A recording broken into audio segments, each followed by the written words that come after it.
Brindleface is a first arc queen. She has 4 kits, but 2 of them die. This influences her decision to take in Cloud Kit alongside her 2 surviving kits, Ash Kit and Fern Kit.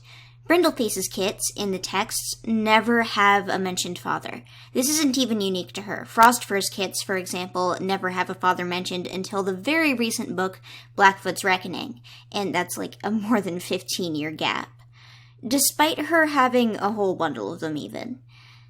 The first litter of kits in Warrior Cats where we actually are told the father is actually Greystripe's kits in Forest of Secrets, and starting there we have a window into the fatherhood of almost every cat going forward. The next litter that we see belongs to Tigerstar and Goldenflower with Tawny Kit and Bramble Kit, and then we see one that belongs to Whitestorm and Willowpelt, introducing Soot Kit, Rain Kit, and the much more important and plot-relevant Sorrel Kit. Now, Willowpelt announces that she's expecting kits in Forest of Secrets. Whitestorm is displayed as the father of her kits here, as soon as she announces she's having them. He's also mentioned as their father much later in Firestar's quest, when they're deliberately pointed out as being his. In this second instance specifically, the idea that Whitestorm only has the 3 children is almost certainly implied. If you frequent the Warrior Cats wiki or the official website, though, you might see where I'm going with this. There isn't room in Whitestorm's life to be the father of Ash Kit and Fern Kit in a way that fits with Warrior Cats canon. This idea was originally proposed by the old Warrior Cats website family tree, this questionable one here. This source also presents the pairing of Willowpelt and Patchpelt, who are full siblings, and spells one eye without a dash in between. Now, the reason that the fandom presents for this pairing making sense is the idea that Whitestorm talks to Brindleface and displays concern her kits aren't out of the nursery yet. But nothing about this interaction is anything out of the ordinary. Her kittens need to be apprenticed, and having not been able to get in contact with Bluestar, who hasn't been visiting the nursery, she's gone to a senior warrior to bring attention to the problem. This is not evidence that they are dating, especially not when this supposed evidence came right after the bit where Willowpelt announces she's pregnant. And by right after, I mean 1 book after. And giving Whitestorm 2 mates and 5 children, 2 of which go on to have many, many more children, feels like a huge waste of potential, especially genetically. On another hand, if we retcon this in, why was Whitestorm never father to Ashfur and Ferncloud? Why were they never referenced as his children, even though Brindleface's presence as their mother, especially after she died, was a huge deal? Why, even if they were broken up, would Whitestorm not be mentioned in regards to her after her death? The only thing he does after Brindleface dies is encourage Firestar to allow the apprentices to avenge her. There's no mention of him comforting them specifically, or mourning, or anything. It's mentioned he has intensity in his eyes, but what he's doing isn't particularly fatherly, nor does it seem, again, out of the ordinary. And obviously, this is all because he is not, and never was, intended to be their father in the text. It's clumsy. It's a clumsy idea, especially when there is a whole bunch of single, unrelated, or at least vaguely unrelated cats in Thunderclan. In 2016, which honestly doesn't feel like a long time ago now, Victoria Holmes was asked on Facebook who the father of Ashfur and Ferncloud was, and she responded, Running Wind. The person who asked also suggested Darkstripe, and honestly I like their sensibility here. Both Running Wind and Darkstripe are single toms from the first arc who reasonably could pass as the father of these kittens. And when I say reasonably could pass, I mean that they could pass just as well as Whitestorm could. Running Wind has some retconned in fake dead kits and a relationship with Dappletail according to the family tree, but just get rid of the family tree for a minute. He's a single young guy who could have been their father easy, and because Running Wind is one of the characters in the series that we know the least about, because he doesn't do much of anything or have much of any personality, he could fit any mold you wanted to.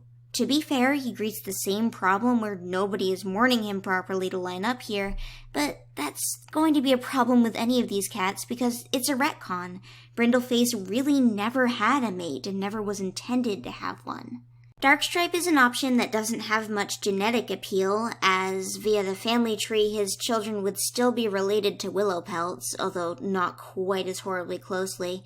But it does feel reasonable if the father was Darkstripe as to why it wouldn't be broadly spoken about or acknowledged. While they do seem to usually not like to apprentice children to their fathers, it wouldn't have made a difference if, say, Fireheart didn't even know it was the case. Consider this as far as story justification. Brindleface took in Cloudkit. Cloudkit is a kitty pet. Darkstripe is part of Tigerstar's clique, who, among other things, notoriously and violently hates kitty pets. It's incredibly easy to see these characters breaking up over such a situation, and I can see Brindleface as someone who'd always choose her kit, or a kit, over the feelings of her mate. And the story justification for Darkstripe not taking any special interest in these kittens is that he's terrible. And obviously, these alternatives I'm presenting are both pretty bad in various ways, and if I was delivered them on the Facebook family tree, I would probably reject them as well, but not as strongly as I do this. They're still better than just giving another litter to Whitestorm, when we only have a handful of confirmed First Arc fathers to work with anyways. Altogether, it just seems like a bad idea. It makes a large chunk of the young warriors and ThunderClan siblings in the second arc, and makes Sorreltail kittens and Ferncloud kittens direct first cousins. And while most of Ferncloud kids die horribly and have no babies of their own, it's just setting up tons of pointless genetic landmines for future pairings or shipping. And this is before even getting into the Whitestorm character problem that this presents. I like Whitestorm. I think that he's good and he's noble, and I think it's cute that he's, being silently proud about his kittens in the background when Willowpelt's announcing it to everybody. I think that it's sweet. I think that Whitestorm is sweet and nice and good. But having Whitestorm father 2 litters of kittens in the same year presents a lot of questions about Whitestorm's character and what he is up to. You could say maybe it was a poly situation, or maybe Whitestorm was just a surrogate father, but those are just justifications for a bad idea. The genetic diversity in ThunderClan is already trashed, and on top of that, if either of those were the case, there's no reason for the kids to have not known Whitestorm was their father, or for him to not have given them any special attention, or Brindleface any special attention when she died. Additionally, Warrior Cats doesn't really operate on those rules. While Whitestorm being poly or being a friend to Brindleface are appealing as headcanons, you know Warrior Cats, the canon Warrior Cats, it wouldn't have that sort of plotline, especially when they won't even let us have gay cats. And additionally, while these work as headcanons, there's nothing as far as evidence goes for these ideas. They don't make much narrative sense, because again, if Whitestorm was a surrogate father, he would have been a father on some level, even if he wasn't in a relationship with Brindleface. Or at least he would be in a Warrior Cats clan. What reason does he have not to be? Secondarily, if it was a poly relationship, Whitestorm's weird disinterest, his encouragement to send the children into danger, his lack of comfort in these children, it just totally rubs me the wrong way. It has... That's my problem. It's the narrative implication of making Whitestorm these children's father in any way, does damage to his character because it means that he was not there for them, I suppose. And Whitestorm, of all people, he would be there for his children. The Whitestorm that we are presented with would be a father to his children. And you could change that. You could make him emotionally distant. You could make him into a new character. But that would be changing him. That would be changing Whitestorm's character. That would be retconning Whitestorm's character. The situation that is presented by the idea that he fathered both litters is that Whitestorm was mates with Brindleface and then became mates with Willowpelt less than a year later. His relationship with Brindleface doesn't exist, and he doesn't openly talk about being Willowpelt's mate, instead just standing about, looking proud. And with the justification for him being the father of Brindleface's kits coming after that announcement, it's completely readable from this situation that Whitestorm, beloved, popular Whitestorm, could just be cheating. That, above all, immediately ruins my perception of his character even further. It ruins that nostalgic nobility he has, and even in the most likely canon case, and that is that he was with one cat and then moves on to the other, the idea that he doesn't even wait for his last litter to be out of the nursery before having another, that's weird. It's just downright strange. And don't try to tell me that it was like an accident or it could have been an accident or something, because like, warrior cats just don't have litters that close together. They don't, like, warrior cats go years and years and years without having litters of kits. And I don't want to talk about the specifics of cats having kittens and warrior cats. I think that topic is not appropriate for my channel. But what I am saying here is that the cats purposefully can choose not to have children, and they usually do for large stretches of time. And I know you're thinking, Moon Kitty, you just hate retcons. You just hate it when they change things from the first arc. And I guess you're right. I do. I hate it when they change the first arc. But my point here is that if you're going to retcon it, if you're going to change it, there is not a worse character that you could have used. Okay, that's not entirely true. I think that Lionheart, specifically just Lionheart, would be a worse choice. And obviously that's specifically if Lionheart, still in this scenario, also fathered Frostfur's litter. But Lionheart is the only worse idea.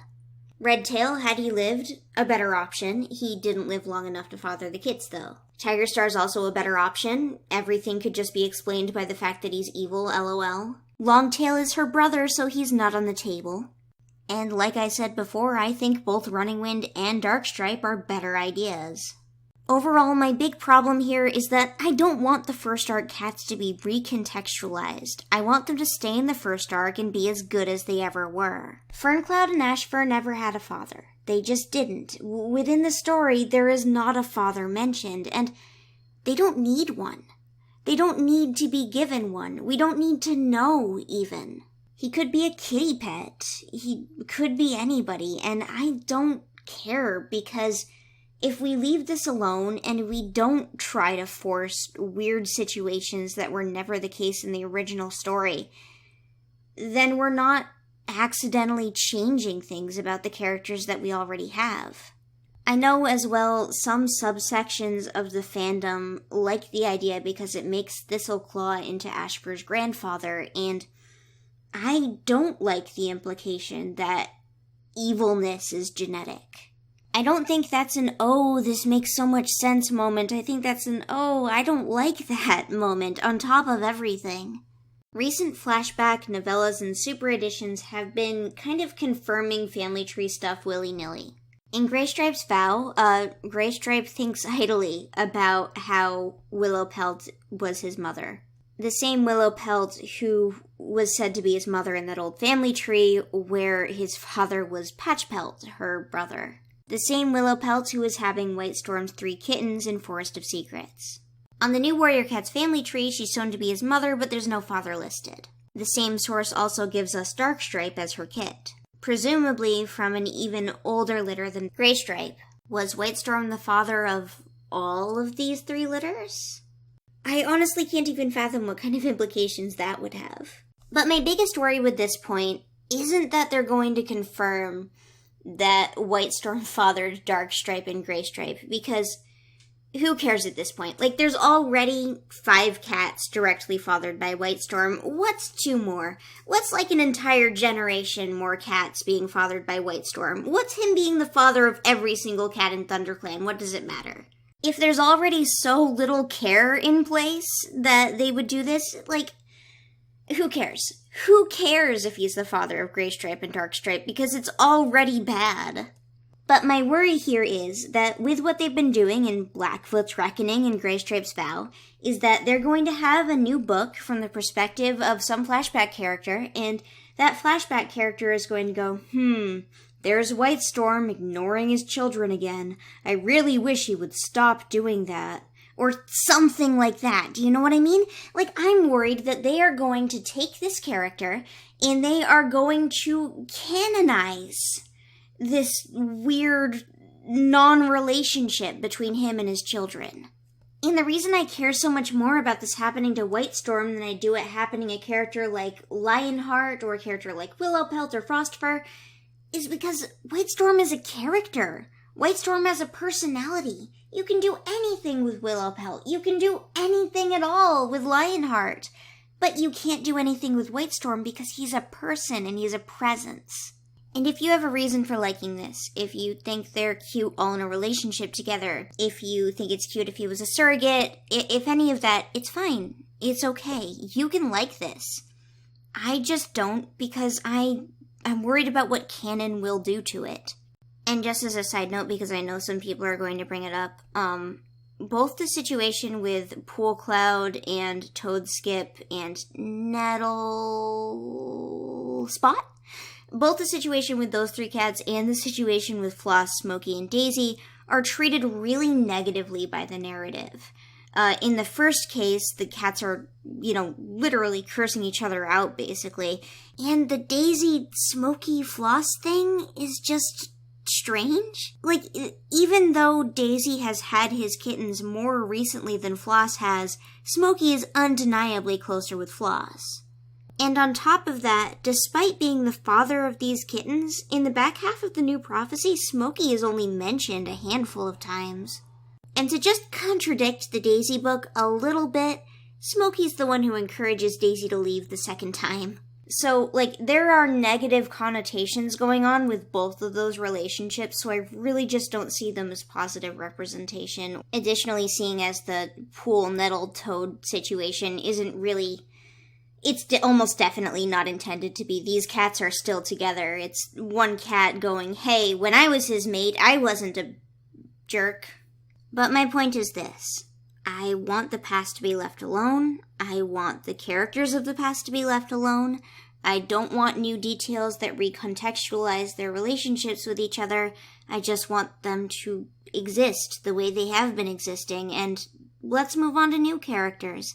Let's talk about how Dunos is the father of Sorrelstripe's kits in some level of detail. Because there's room there. I want to know about the people who are still living. I want to learn more about the personalities of the cats that we have, because we have so many and we don't know anything about them. If somebody like Dunos could get a fraction of the kind of personality that somebody like Whitestorm already has, that would be, good. It would be interesting. So I hope this, oh god, it's 17 minutes. This is as long as my much better researched Ashford. Oh well. Okay. Hopefully this puts into context what a lot of people wanted to know, why I hate this so very much. It's because what I just said. Goodbye.